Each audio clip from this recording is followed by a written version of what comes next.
Bonjour à tous et à toutes, je suis très contente de vous retrouver pour ce premier jour de la semaine 11. On va continuer notre programme.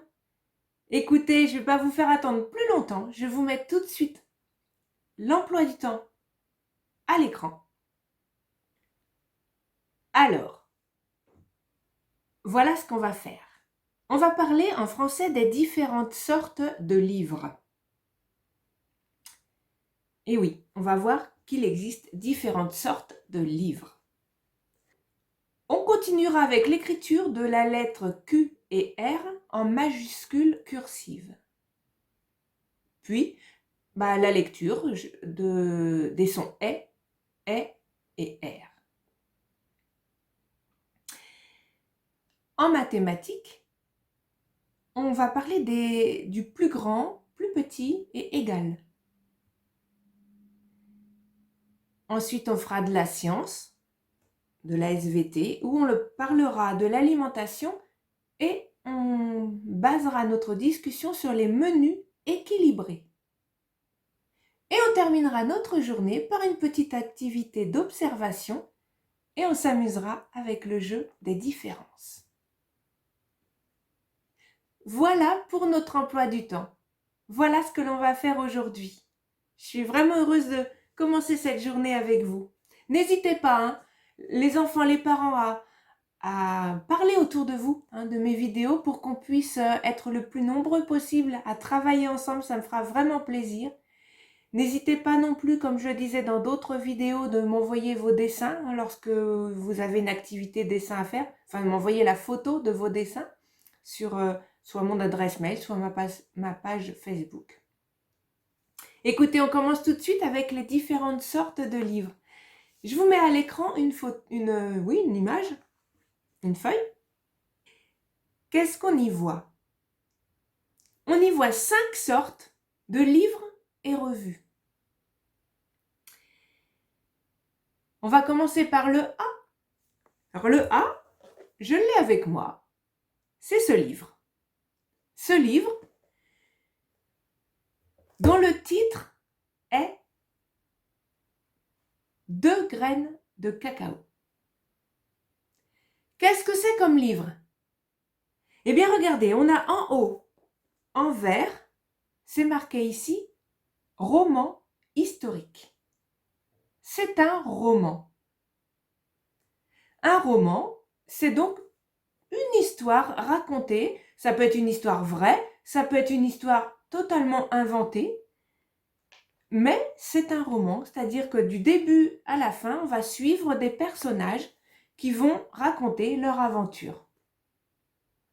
C'est donc le cas de ce livre, historique parce que ça se passe dans une époque avant nous, qu'on n'a pas connue.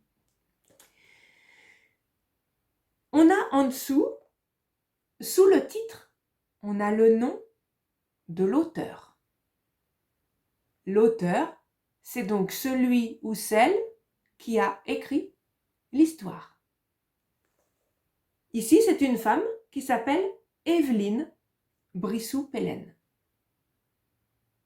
Voilà pour celui-là. Donc c'est un livre, c'est un roman.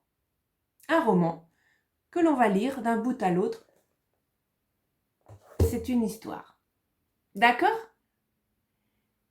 Allez, on passe au B.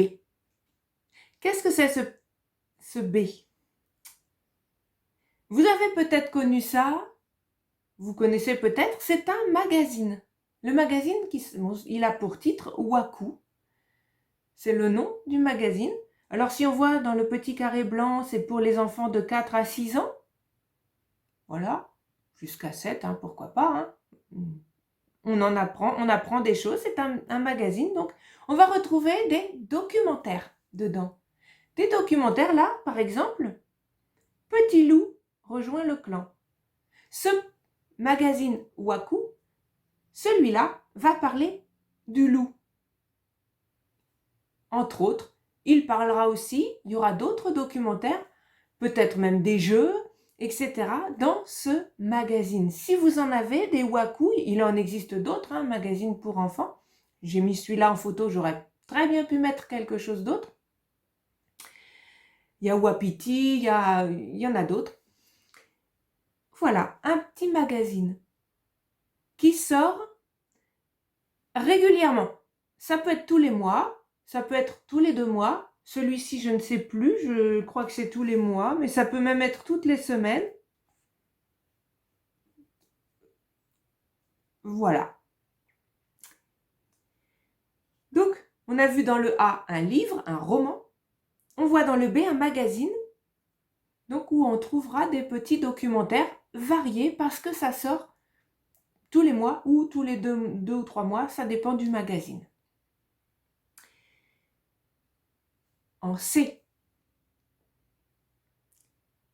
Alors là, on trouve un livre et qu'est-ce qu'on voit sur les photos? Des plats. C'est un livre de recettes. Regardez en titre, c'est marqué 50 recettes pour régaler toutes nos familles. Toute ma famille, pardon. Pour régaler toute ma famille. Des recettes, un livre de recettes. Alors qu'est-ce qu'on va trouver dedans? Eh bien oui, des recettes, tout simplement, des recettes de cuisine. C'est un livre spécial pour préparer à manger. D'accord? En D, qu'est-ce qu'on a comme livre? Alors, c'est marqué dessus en titre « Guide de l'achat des arbres d'Europe ». C'est un guide, c'est-à-dire c'est un livre que l'on va acheter pour se renseigner. Là, par exemple, ça parle des arbres. Évidemment, si on veut un livre qui parle des poissons, eh bien, on va acheter le guide qui parle des poissons. Mais là, celui-ci, parle des arbres. D'accord? C'est un guide, c'est-à-dire que dans ce livre, on ne va trouver que des arbres détaillés, leur taille, quelles feuilles ils ont, comment est leur tronc, combien de temps ils mettent à pousser, etc. Toutes les explications sur chaque arbre. Là, c'est les arbres d'Europe. D'accord? Et le dernier, vous l'aurez certainement reconnu, c'est un dictionnaire. À quoi sert un dictionnaire? Eh bien, à chercher un mot que l'on ne connaît pas pour savoir ce qu'il veut dire. Tout simplement. Si dans une lecture, vous trouvez un mot, vous ne savez pas ce que ça veut dire, et puis du coup, ça vous bloque parce que vous ne comprenez pas la phrase à cause de ce mot. Vous le cherchez dans le dictionnaire et vous allez voir sa signification, ce qu'il veut dire. Et du coup, comme vous aurez compris ce qu'il veut dire, ça va vous débloquer. Vous pourrez continuer votre lecture. C'est donc un dictionnaire. D'accord? On va faire un petit exercice là-dessus. Je vais vous demander de prendre votre cahier, d'écrire la date et je vais vous mettre le modèle à l'écran, bien sûr. Vous allez travailler avec le livre A. D'accord? Alors, je vais vous mettre le modèle et vous allez me marquer ce qu'il faut. Je vais vous demander sur ce livre d'écrire sur votre cahier le titre du livre, le nom de l'auteur et le genre. Quel genre de livre c'est? D'accord? C'est-à-dire, est-ce que c'est un roman? Est-ce que c'est une revue? Est-ce que c'est un guide? Est-ce que c'est un dictionnaire? Qu'est-ce que c'est? D'accord? Je vous mets ce qu'il faut faire à l'écran. D'accord? Et on fera la correction tout de suite après.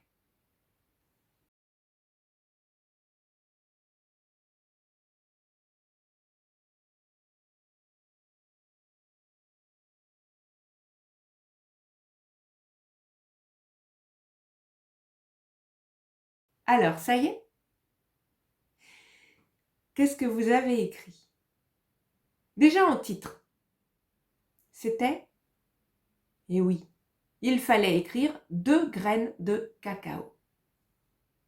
C'était ça le titre du livre. Ensuite, je demandais le nom de l'auteur. C'était Evelyne Brizou-Pellen. C'est ça qu'il fallait écrire. Et le genre de livre, c'était un roman. Vous pouviez marquer roman historique, mais si vous avez marqué roman, ça suffit. C'était bon. D'accord? Allez, super. Vous avez bien travaillé. On continue? On va continuer maintenant avec l'écriture des lettres majuscules, cursives, Q et R. Je vous mets bien sûr le modèle à l'écran tout de suite et je vais l'écrire avec vous. À tout de suite. Alors, nous voilà avec nos lettres Q et R majuscules cursives. On va donc apprendre à écrire ces deux lettres. On va commencer par la lettre Q et on retrouve ici notre ligne de base en rouge que vous avez soit en rouge, soit en bleu plus foncé dans votre cahier, ça dépend. Donc, on va prendre cette ligne de base et compter 1, 2, 3. Troisième ligne au-dessus. Ce Q va se faire en 2 étapes. On va commencer, regardez, presque sur la 3e ligne, à peine, un petit peu en dessous. Et là, on va faire un beau cercle qui va descendre contre la ligne rouge et remonter jusqu'à la 3e ligne pour finir par une petite boucle. D'accord? Je vous le montre au crayon. Donc, on commence un petit peu en dessous la 2e ligne. On va essayer de faire un beau rond. On va toucher notre ligne de base et remonter pour aller, en fait, toucher notre ligne, la 3e cette fois-ci. Et on finit par un petit crochet qui touche la 2e ligne. Et on va terminer tout simplement par un grand trait qui part de la 3e ligne jusqu'à 2 lignes en dessous de notre ligne de base. On le fait le plus droit possible. Et voilà, on a fait un Q majuscule. D'accord? Comptez bien les lignes au-dessus et en dessous de la ligne de base pour faire une lettre majuscule. Parce qu'évidemment, il ressemble beaucoup à la minuscule. On va passer au R qui est un petit peu plus difficile. Alors lui, il va se faire entièrement sur la ligne de base, on ne va pas descendre en dessous. Par contre, on va encore monter jusqu'à la 3e. Il va se faire lui aussi en 2 étapes. La première, on va aller toucher la 3e ligne. On va descendre jusqu'à la ligne de base un petit peu incurvé comme ça et remonter légèrement. Un tout petit peu. Regardez ce que ça va donner. On touche presque la 3e ligne. On va descendre un petit peu vers la gauche en descendant. Après, on va continuer à descendre tout droit. Et là, on va remonter pour former une boucle. Voilà ce que l'on va dessiner d'abord. Quand on a fait ça, on va passer à la 2e étape, qui est un petit peu plus difficile. On va commencer sur la 2e ligne, faire une boucle pour remonter en tournant. Ensuite, refaire ici au milieu du R une petite boucle et redescendre pour reformer un autre crochet là. Ah, ça va pas être facile. Regardez bien. On commence presque sur la 2e ligne, mais on va descendre en dessous. On va tourner et remonter jusqu'à toucher la 3e ligne. On essaie de faire un beau rond, une petite boucle. On redescend jusqu'à la ligne de base et on remonte pour former notre crochet. Voilà notre R majuscule cursive terminé. Je vais vous demander de l'écrire, d'en écrire toute une ligne des Q et des R avec une phrase. Je vous retrouve tout de suite pour vous lire la phrase et vous montrer le modèle. Voilà. Alors maintenant, sur votre cahier, vous allez pouvoir faire une ligne de Q, une ligne de R, et vous allez aussi m'écrire cette phrase. Quentin a 2 ans de plus que Ronan. Sans oublier les majuscules aux deux prénoms, Quentin et Ronan. Je vous mets le modèle, recopiez ça sur votre cahier et puis je vous retrouve tout de suite pour la lecture. À tout à l'heure.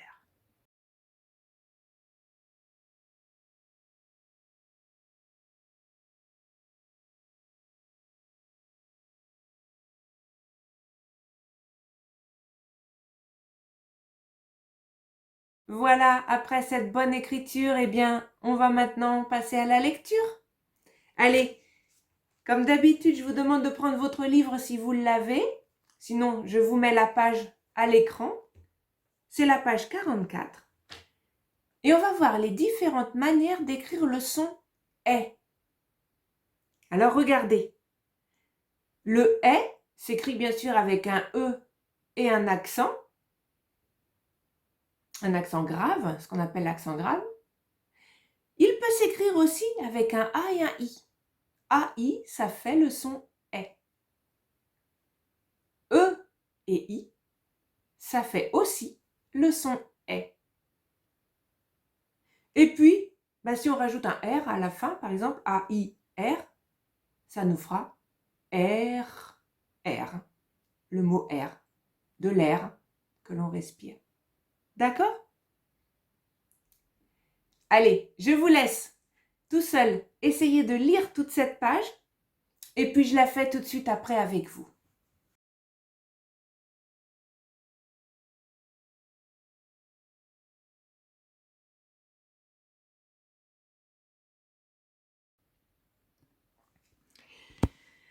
Alors, nous voilà pour notre lecture du son est et R.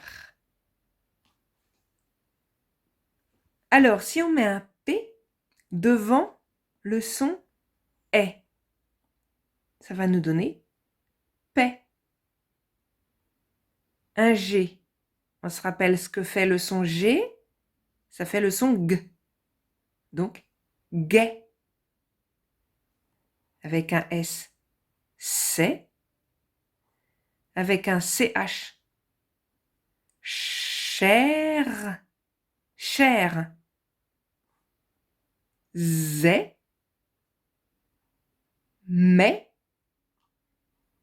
et puis très. D'accord ? Allez, on passe aux mots et aux phrases. Le maître ou la maîtresse surveille. On se rappelle de elle, ça fait y.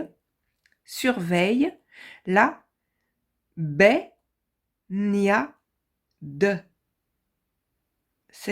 Je relis toute la phrase. Le maître ou la maîtresse surveille la baignade. Ensuite, père, père. Père écrit comme ça, c'est une paire de chaussettes, une paire de chaussures, par exemple.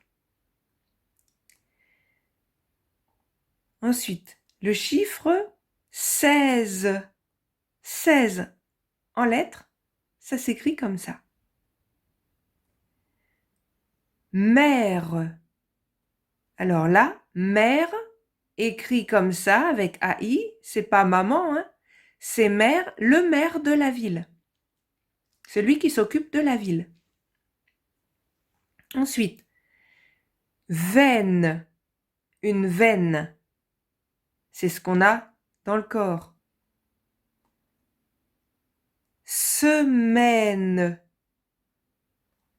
Balai. Un balai. Châtaigne. Une châtaigne. Graine. Graine. Douzaine. Douzaine. baignoire. Alors attention, on va pas dire baignoire, c'est dur à dire, baignoire, une baignoire. Ça s'écrit comme ça. Plaine, clairon, clairon. La Seine, la Seine. La Seine, c'est le fleuve qui passe à Paris. Je me baigne. Je me baigne. Le peigne. Le peigne. La fontaine. De la peine. Un vif éclair. De la paille. De la paille. Attention, on retrouve notre A et notre I, AI. Mais là, en fait, on va pas dire de la paille, on va dire de la paille. D'accord? Parce que le I va se mettre avec le 2LE. On avait vu ça, ce son, aïe, le jour 2 de la semaine 9. Donc si vous vous rappelez plus trop, regardez à nouveau cette partie de la vidéo au niveau de la lecture. Jour 2, semaine 9, jour 2. Voilà, semaine 9, jour 2. Donc, de la paille, de seigle. Un veston de laine. Un veston de laine. L'étoile polaire. L'étoile polaire. Madeleine reviendra.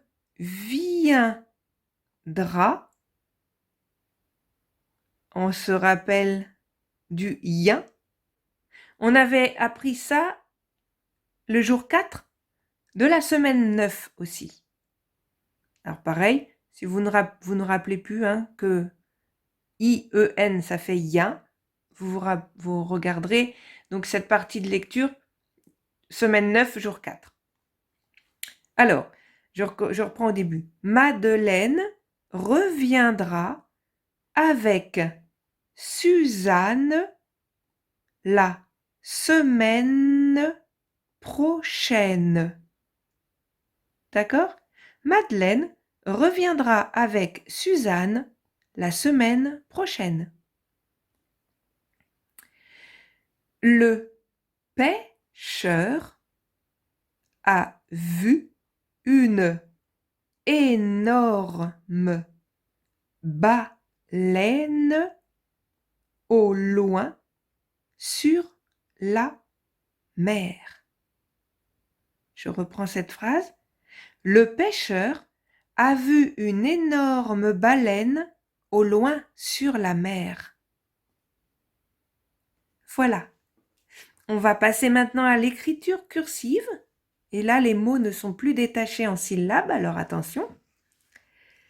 On va le faire nous-mêmes. Je saigne. Je saigne. Du seigle. Le militaire. Le militaire. Une douzaine. Une douzaine. Une bouteille. Et oui, on se rappelle aussi du son hey, pareil qu'on avait vu avant. Une bouteille pleine. Madeleine restera avec Claire. Madeleine restera avec Claire. Et la dernière phrase. Le bel agneau,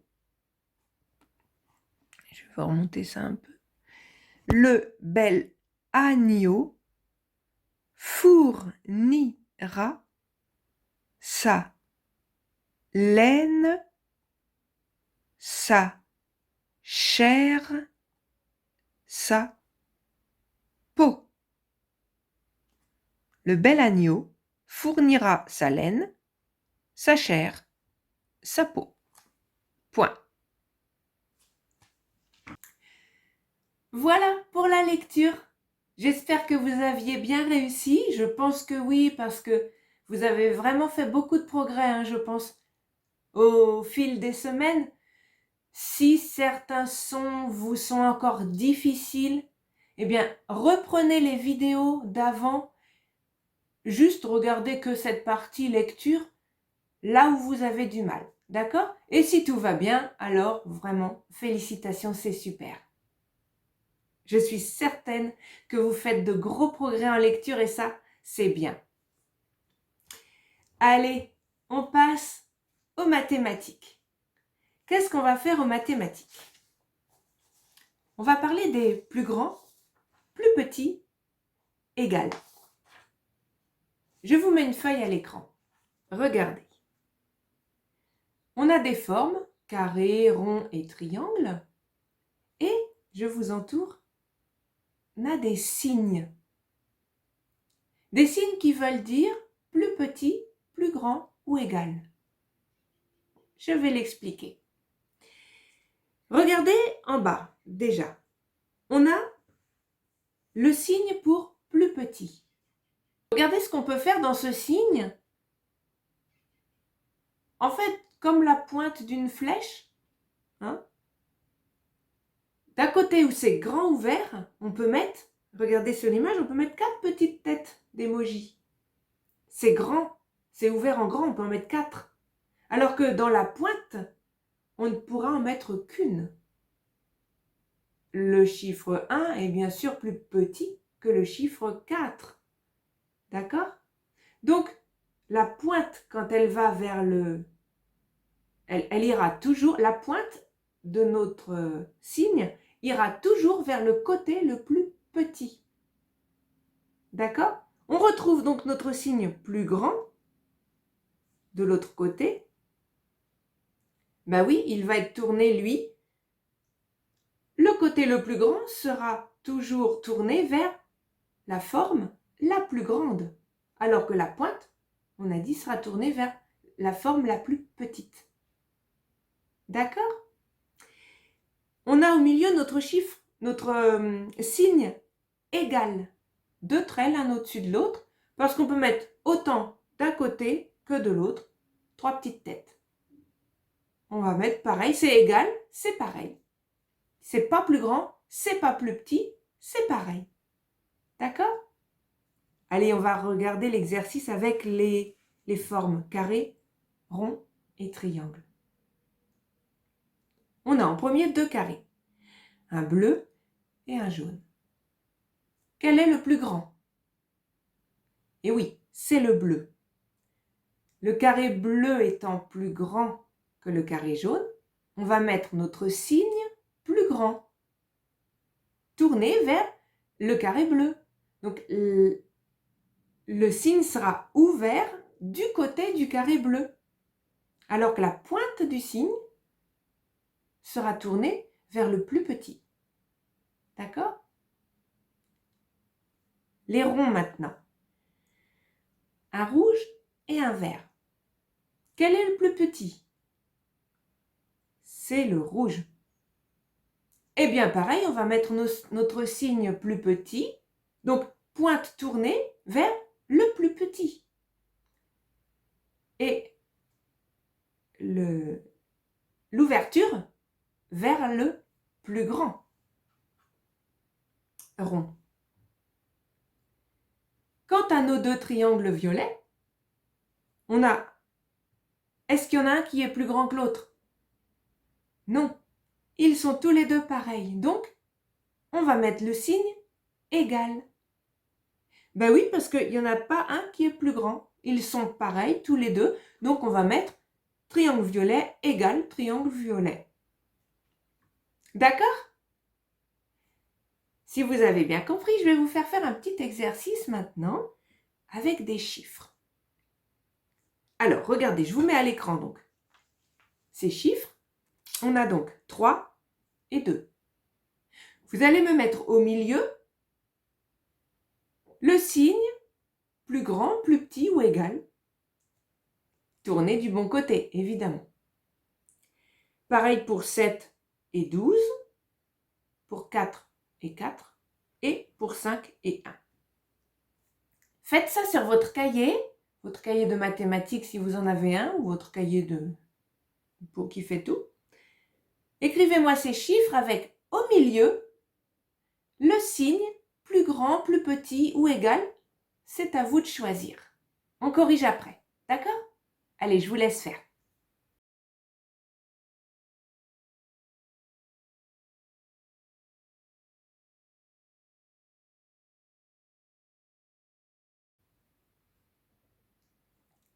Alors, vous avez réussi à le faire cet exercice?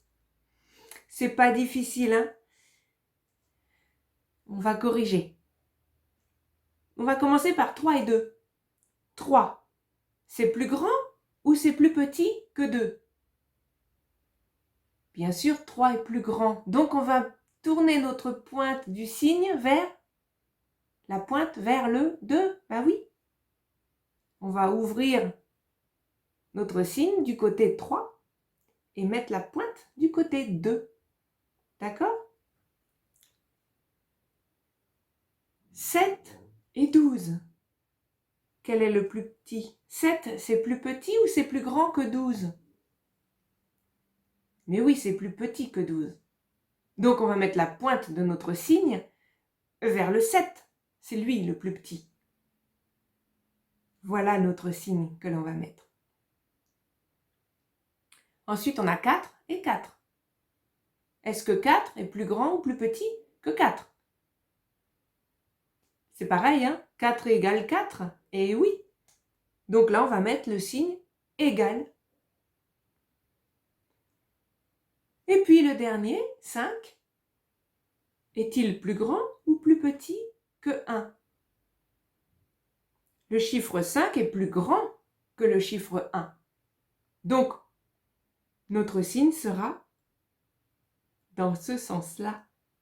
Voilà. Est-ce que vous aviez tout bon? Je suis sûre que oui, parce que c'est un exercice qui n'est pas difficile. Il suffit juste de se rappeler dans le bon sens mettre le signe. Attention. On se rappelle bien la pointe du signe vers le plus petit et grand ouvert vers le plus grand. D'accord? Allez les enfants, c'est super si vous avez réussi cet exercice. Vraiment félicitations. On va passer à la suite et c'est la science. On va parler de l'alimentation. Pour bien grandir, qu'est-ce qu'il faut faire? Il faut bien manger. Mais bien manger, est-ce que ça veut dire manger en grande quantité? À votre avis? Non, pas du tout. Parce que si vous mangez en grande quantité, vous allez grossir et c'est tout. Et votre corps, il sera même pas en forme en fait. Vous serez mou. Non, pour bien manger, il faut avoir un menu équilibré. Il n'y a pas besoin de grosses quantités. Un petit peu, ça suffit du moment qu'on a un peu de tout dans notre alimentation. Donc, on va parler d'un menu équilibré. Alors, je vais vous mettre 2 menus. Voilà. Le menu de Lucas et le menu de Jade. Alors, je vais les lire avec vous, ces menus. On va commencer par Lucas. Regardez ce qu'il va manger ce midi. En entrée, il va manger un œuf dur et du pain. En plat, il va manger du poisson, du jambon et des pâtes, des nouilles. En dessert, il va manger un gâteau au chocolat. Et en boisson, il va prendre un soda. D'accord? Ça, c'est ce que va manger Lucas ce midi. Que va manger Jade? Alors elle va manger en entrée de la salade et des tomates avec du pain. Peut-être une petite vinaigrette, hein, pourquoi pas. En plat, elle va manger du poisson, du riz et des petits légumes. En dessert, elle va prendre un yaourt et un fruit. Et elle va boire en boisson de l'eau. Voilà les deux menus de Lucas et de Jade. À votre avis, lequel est le plus équilibré? Avec quel menu? Enfin, qui des deux va mieux grandir? Eh ouais, qui des deux va mieux grandir? Est-ce que c'est Lucas ou est-ce que c'est Jade? Je vous laisse réfléchir.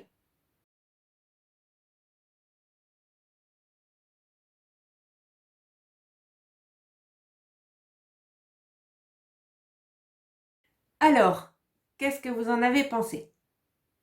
Si vous vous rappelez bien, à la semaine 10, jour 3, on avait fait une fleur avec les groupes d'alimentation.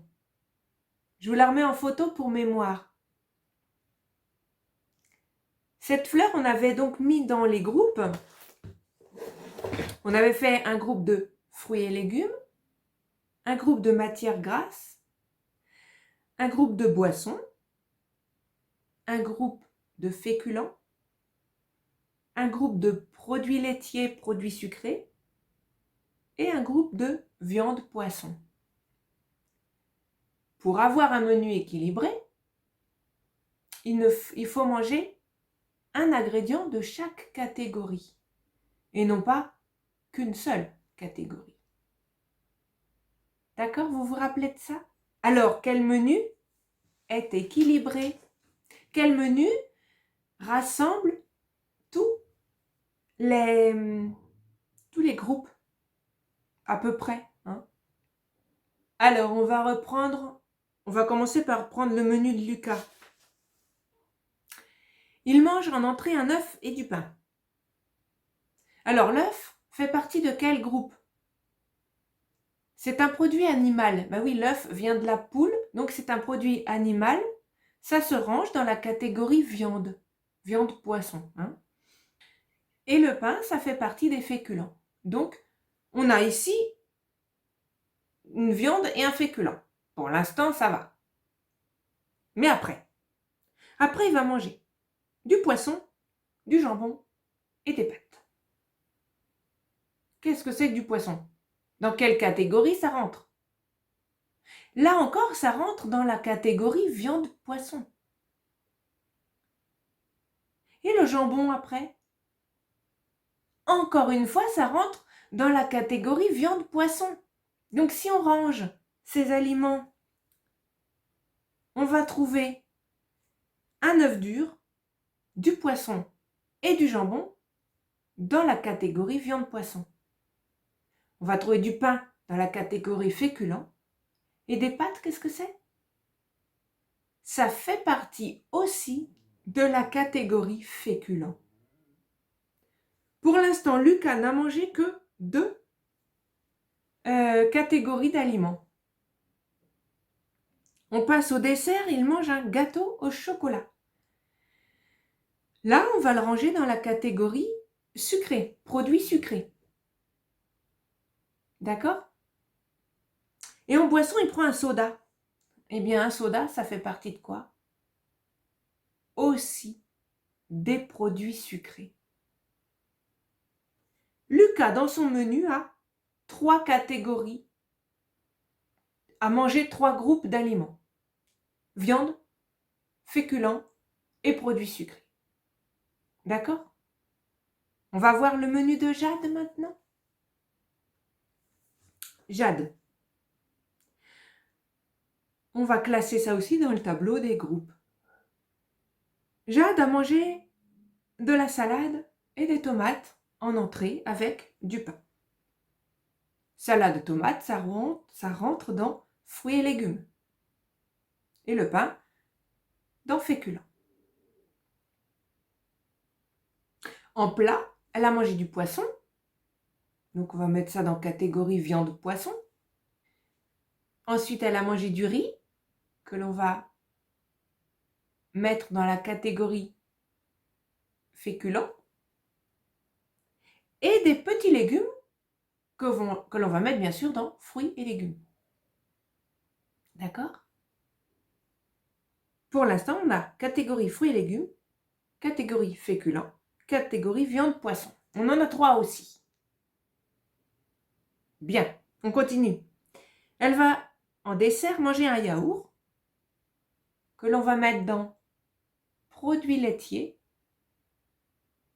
et un fruit qu'on va encore mettre dans fruits et légumes.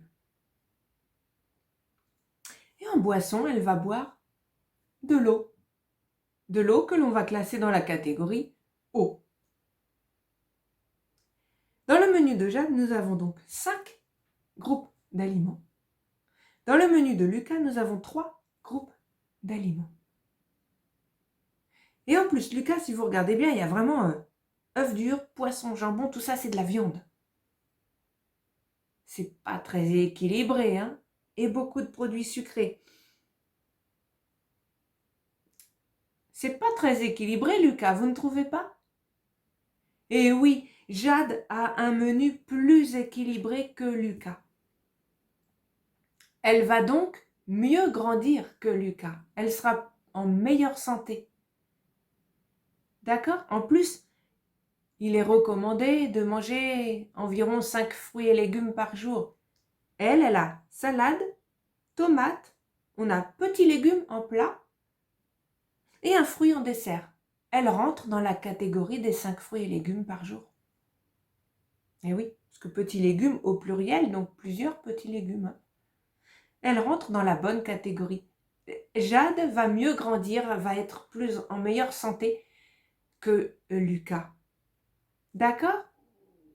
Allez, je vais te faire un dernier petit exercice que tu corrigeras avec celui ou celle qui est avec toi, ta maman, ton papa, ta mamie, peu importe, c'est pas important.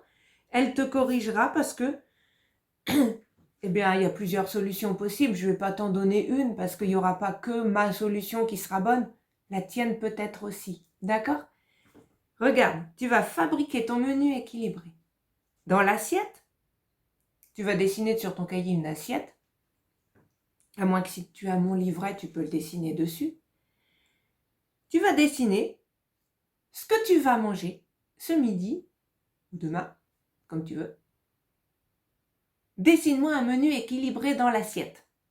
Donc, mets dans l'assiette ce que tu as envie de manger, mais attention, qui sera équilibré. D'accord? Allez, je te laisse faire ça en dernier, et puis tu te feras corriger par l'adulte qui est avec toi, qui te dira si c'est équilibré ou non. D'accord? Allez, fais ça et je te retrouve pour la toute dernière activité, un petit jeu, le jeu des différences.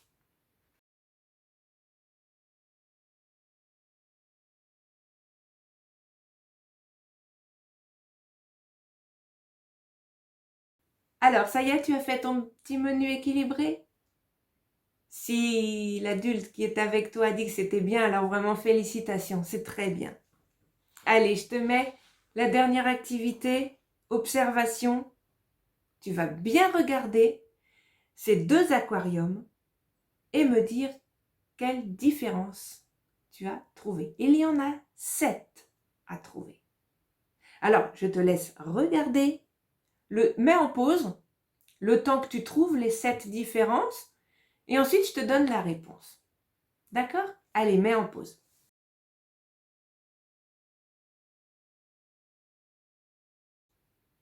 Alors, ça y est, tu as trouvé les 7? Allez, on va essayer de les trouver nous-mêmes. Si tu en as trouvé que 5 ou 6, c'est pas grave. Première, Je ne vais pas les mettre dans le même ordre que toi, c'est pas grave. Hein. Regarde l'algue qui est au milieu. Dans le premier aquarium, elle est plus grande que dans le deuxième. Et ouais, première différence, je l'entoure. Regarde le poisson jaune. Dans le premier aquarium, on voit 3 bulles. Dans le deuxième aquarium, on voit 2 bulles. Deuxième différence. Regarde le caillou sous le poisson jaune, les pierres sous le poisson jaune. On voit des petits points dessus, des petites taches, enfin des points sur les, peut-être des ombres sur les cailloux, mais pas dans le deuxième aquarium. Troisième différence. Et puis les cailloux, le caillou sous le poisson orange, regarde. Dans le premier aquarium, il y a un caillou, une pierre. Dans le deuxième, il y en a 2. Quatrième différence.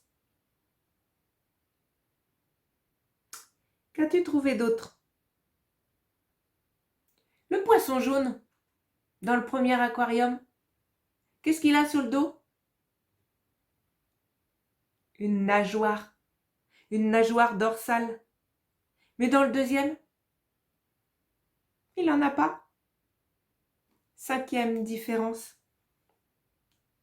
Ensuite, on a derrière la queue du poisson orange. Dans le deuxième aquarium, on voit des bulles. Dans le premier, on n'en voit pas. Et ouais, sixième différence.